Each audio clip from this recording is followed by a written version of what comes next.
अस्सलाम वालेकुम दोस्तों, तुसीं वेखदे पे हो पाक पत्रकास्ट। मैं थोड़ा दोस्त अहमद फराज।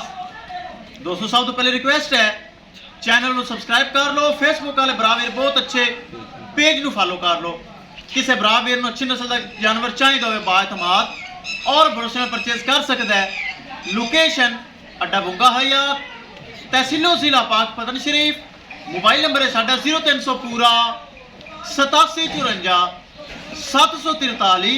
व्हाट्सएप नंबर भी यही है जी, तो लोकल नंबर भी यही है। माशाल्लाह झुंगी ब्रीड लगाई सी, चेक करो। ये साडा प्यारा सब्सक्राइबर खालिद चौधरी खालिद साहब मंडी बावलदीन ये जा रही है, खुद माशाल्लाह बाहर बैठे हैं। दूसरी माशाल्लाह चोलस्तानी फ्रीजियन कल डेट लगाई सी, बरामद देखी होनी। साडा प्यारा भाई मलक शाहद भाई फैसलाबाद शहर वो फैसलाबाद जाएगी, ए मंडी बावलदीन जाएगी। दोवें गांव महफूज तरीके लोड हो रही हैं। अल्लाह ताला मालका दे नसीब करे जिन्हें एतमाद करके परचेज की है। कैमरामैन साहब गड्डी नंबर एक एक चीज़ करो क्लियर तो करो लोड। ले चलो जी, अल्लाह ताला मालका दे नसीब करे। एक जाएगी मंडी बावलदीन, एक फैसलाबाद शहर। लो जी, अल्लाह ताला मालका दे नसीब करे।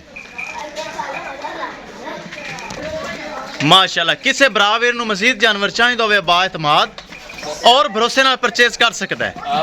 अच्छे अच्छे जानवर माशाल्लाह और मकूल जानवर पाक पतनकाओ से अवेलेबल होंदे हैं। ये दोनों जानवर माशाल्लाह जा रहे हैं, चेक कर लो। गड्डी नंबर एक एक चीज़ क्लियर करांगे। ले चलो ले चलो। दोवें भाइयों ने दोनों गाँव माशाल्लाह, एक मंडी बावलदीन एक फैसलाबाद शहर, दोनों जानवर जा रहे हैं। दोस्तों वीडियो पसंद आए लाइक शेयर माशाल्लाह तो कमेंट लाजमी करना है। तेरा इनाम भी आया भाई, दो में भाइयां दिता है। सलूट साडी तरफ सलूट, दो में भाइयां इनाम दिता है। माशाल्लाह जी माशाल्लाह, बड़े खूबसूरत जानवर माशाल्लाह। चेक कर लो, चुआई करके दोवें जानवरों की चुआई करके लोडिंग करता होना। ए चेक करो। किसी बराबर नूं मजीद जानवर चाहिए होवे राबता करके परचेज कर सकता है। लो जी दोस्तों विखाइए गड्डी नंबर एक एक चीज़ करिए क्लियर। लो जी महफूज तरीके दोनों जानवर माशाल्लाह लोड हो गए। तसल्ली बख्श काम, चेक कर लो। पराली वगैरह पा के ड्राइवर साहब हैं एक एक चीज़ कर दी क्लियर।